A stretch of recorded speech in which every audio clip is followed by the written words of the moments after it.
Hi welcome back. അപ്പോൾ ഇന്ന് ഞാൻ വന്നിട്ടുള്ളത് ഒരു അടിപൊളി പാൻ കേക്കിൻ്റെ റെസിപ്പി ആയിട്ടാണ്. അപ്പോൾ ഇത് വളരെ ഈസി ആയിട്ട് നമുക്ക് റെഡിയാക്കി എടുക്കാൻ പറ്റുന്നതേ ഉള്ളൂ. വളരെ കുറഞ്ഞ സാധനങ്ങൾ മാത്രം മതി ഇതിന്. അപ്പോൾ വീഡിയോയിലേക്ക് പോകുന്നതിന് മുമ്പ് നിങ്ങളെൻ്റെ ചാനൽ ആദ്യമായിട്ടാണ് കാണുന്നതെങ്കിൽ ഒന്ന് സബ്സ്ക്രൈബ് ചെയ്ത് സപ്പോർട്ട് ചെയ്യുക. തൊട്ടടുത്തുള്ള ബെല്ലൈക്കൻ കൂടെ ഒന്ന് എനേബിൾ ചെയ്ത് കൊടുത്താൽ ഞാനിടുന്ന വീഡിയോസൊക്കെ നിങ്ങൾക്ക് പെട്ടെന്ന് തന്നെ കിട്ടുന്നതായിരിക്കും. അതുപോലെ തന്നെ നിങ്ങളുടെ ഫ്രണ്ട്സിനും ഫാമിലിക്കൊക്കെ ഒന്ന് ഷെയർ ചെയ്ത് കൊടുക്കുക. അതുപോലെ നിങ്ങളുടെ അഭിപ്രായങ്ങളൊക്കെ ഒന്ന് കമൻ്റായിട്ട് അറിയിക്കുകയും ചെയ്യുക. ഈ വീഡിയോ ഇഷ്ടമാണെങ്കിൽ ഒന്ന് ലൈക്കും കൂടെ ചെയ്തേക്കുക. അപ്പോൾ ഒട്ടും വൈകാതെ തന്നെ നമുക്ക് ഇതെങ്ങനെയാണ് റെഡിയാക്കി എടുക്കുക എന്നുള്ളത് നോക്കാം.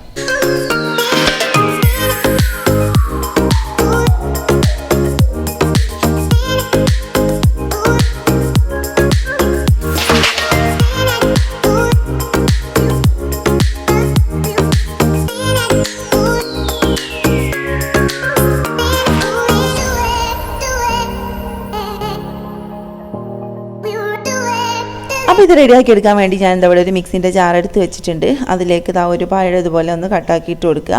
പിന്നെ ഞാനിവിടെ റോബസ്റ്റ് പഴമാണ് കേട്ടോ എടുത്തിട്ടുള്ളത്. നിങ്ങൾക്ക് സാധാ നേന്ത്രപ്പഴം ആണെങ്കിൽ അതും കൂടെ അതാണ് കയ്യിലുള്ളതെങ്കിൽ അത് ചേർത്ത് കൊടുക്കാം. ഇനി ഇതിലേക്ക് നമുക്കൊരു മുട്ട ആവശ്യമുണ്ട്. ഒരു മുട്ടയും കൂടെ ഇതിലേക്ക് പൊട്ടിച്ചൊഴിച്ച് കൊടുക്കാം. പിന്നെ ഒരു അരക്കപ്പ് പാലും കൂടെ ചേർത്ത് കൊടുക്കാം. അപ്പോൾ ഇതൊരു 5-6 പാൻ കേക്കിനുള്ള അളവാണ് കേട്ടോ ഞാനീ പറയുന്നത്. അപ്പോൾ നിങ്ങൾക്ക് കൂടുതൽ ആവശ്യമുണ്ടെങ്കിൽ ഇതിൻ്റെയൊക്കെ അളവ് കൂട്ടിയെടുക്കുക. അപ്പോൾ ഇത് നന്നായിട്ടൊന്ന് ബ്ലെൻഡ് ചെയ്ത് കൊണ്ടുവരാം. പിന്നെ ഞാനിത് പൊടിച്ച പഞ്ചസാരയാണ് ഞാനിതിലേക്ക് ചേർത്ത് കൊടുക്കുന്നത്. അപ്പോൾ നമുക്ക് ഈ ഒരു മിക്സ് ഒരു ബൗളിലേക്ക് മാറ്റി കൊടുക്കാം. ഈ ഒരു സമയത്താണ് ഞാനിതിലേക്ക് എന്ത് ചെയ്യുന്നത്, പഞ്ചസാര ചേർത്ത് കൊടുക്കുന്നത്. ഇവിടെ പൊടിച്ച പഞ്ചസാര കയ്യിലുള്ളതുകൊണ്ട് ഞാൻ ഈ ഒരു സമയത്ത് ചേർത്ത് കൊടുക്കുന്നതെന്ന് മാത്രം. അല്ലാത്ത പഞ്ചസാര ആണെങ്കിൽ നിങ്ങൾക്ക് എന്ത് ചെയ്യാം, ആ ഒരു മുട്ടയും പഴമൊക്കെ നമ്മൾ മിക്സിയിൽ അടിച്ചെടുക്കുന്ന ആ ഒരു സമയം നിങ്ങൾക്ക് ആവശ്യമായിട്ടുള്ള പഞ്ചസാരയും കൂടെ അതിൽ ചേർത്ത് കൊടുക്കാം. എന്നിട്ട് ഇതാ നന്നായിട്ടൊന്ന് ഫുള്ളായിട്ടൊന്ന് മിക്സ് ചെയ്ത് കൊടുക്കുക. അതിനുശേഷം നമുക്കിതിലേക്ക് 1-2 സാധനങ്ങൾ കൂടെ ഒന്ന് ചേർത്ത് കൊടുക്കാനുണ്ട്. ഇനി നമുക്കിതിലേക്ക് ആവശ്യമായിട്ടുള്ളത് ഒരു 2 നുള്ളി ഉപ്പും അതുപോലെ തന്നെ ബേക്കിംഗ് പൗഡറുമാണ് കേട്ടോ. അപ്പോൾ ഇതാ ഇതിലേക്ക് ഒരു സ്പൂണോളം ബേക്കിംഗ് പൗഡർ ചേർത്ത് കൊടുക്കുന്നുണ്ട്. 1 ടീസ്പൂണ് ബേക്കിംഗ് പൗഡർ, അതുപോലെ തന്നെ ഒരു 2 നുള്ളി ഉപ്പും കൂടെ ഇതിൽ ചേർത്ത് കൊടുക്കാം. അപ്പം ബേക്കിംഗ് സോഡ നമുക്കിതിൽ ആവശ്യമില്ല കേട്ടോ. ബേക്കിംഗ് പൗഡർ മാത്രമേ നമ്മൾ ചേർത്ത് കൊടുക്കുന്നുള്ളൂ. എന്നിട്ട് അതും കൂടെ ചേർത്ത് നമ്മൾ നല്ലപോലെ ഒന്ന് മിക്സ് ചെയ്ത് കൊടുക്കുക. ഇനി നമുക്കിതിലേക്ക് മൈദമാവ് ചേർത്ത് കൊടുക്കാം. ഞാനിതാ ഇവിടെ 1 കപ്പ് അളവിലാണ് മൈദ ചേർത്ത് കൊടുക്കുന്നത്. അപ്പോൾ ഇതാ കുറേശ്ശെ ആയിട്ട് ഇട്ടിട്ട് നമ്മൾ കട്ടകളൊന്നും ഇല്ലാതെ നല്ലപോലെ ഒന്ന് ഇളക്കി മിക്സ് ചെയ്യണം. മൊത്തത്തിലൊന്ന് മിക്സ് ചെയ്തതിന് ശേഷം നമുക്ക് എന്ത് ചെയ്യാം, ബാക്കിയുള്ളതും കൂടെ മാവിട്ട് കൊടുക്കുക. എന്നിട്ട് കട്ടകളൊന്നും ഇല്ലാതെ നന്നായിട്ടൊന്ന് മിക്സ് ചെയ്ത് കൊടുക്കാം. ഈ സമയത്ത് ചിലപ്പം ടൈറ്റ് ആയതുപോലെ തോന്നുകയാണെങ്കിൽ നിങ്ങൾക്ക് എന്ത് ചെയ്യാം, കുറച്ച് പാലും കൂടെ അതിലേക്ക് ചേർത്ത് കൊടുത്തിട്ട്, നമുക്ക് അധികം കട്ടിയുള്ളതും ആവരുത്, എന്നാൽ അധികം ലൂസായിട്ടുള്ള ആ ഒരു രീതിയിലായിരിക്കണം മാവിരിക്കുന്നത്. ഒരുപാട് തിക്കാവുകയും ചെയ്യരുത്, ഒരുപാട് ലൂസാവുകയും ചെയ്യരുത്. ഈ ഒരു പരുവത്തിലായിരിക്കണം നമ്മളെ മാവ് ഉണ്ടാവുന്നത്. ഇനി നമുക്ക് ഇതൊന്ന് ചുട്ടെടുക്കാം.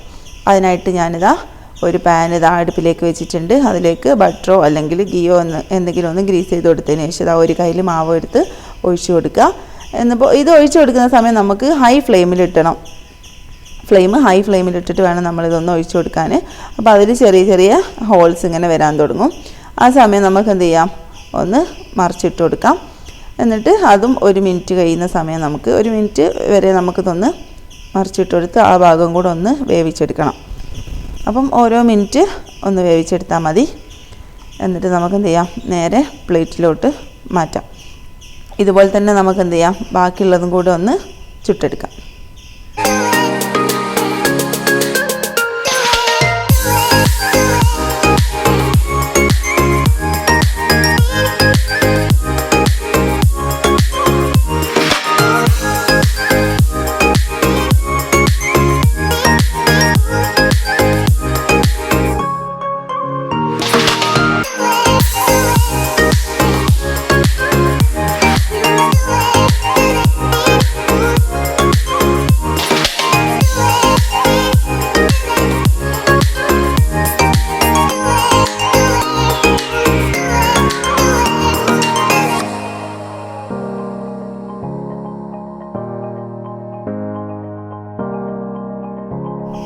അപ്പോൾ അതാ ഇത്രയേ ഉള്ളൂ, നമ്മുടെ സൂപ്പർ ടേസ്റ്റി ആയിട്ടുള്ള ഈസി ആയിട്ടുള്ള നമ്മുടെ പാൻ കേക്ക് ഇവിടെ റെഡി ആയിട്ടുണ്ട്. വെറും 5 മിനിറ്റ് കൊണ്ട് നമുക്ക് റെഡിയാക്കി എടുക്കാം. കണ്ടില്ല, ഭയങ്കര സോഫ്റ്റാണ്.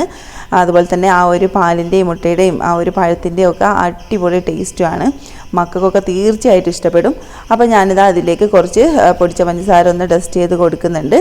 ഇനി നിങ്ങളുടെ കയ്യിലുണ്ടെങ്കിൽ മാത്രം കുറച്ച് കണ്ടൻസ്ഡ് മിൽക്ക് ഇതിൻ്റെ മുകളിലൊന്ന് സ്പ്രെഡാക്കി കൊടുക്കുക.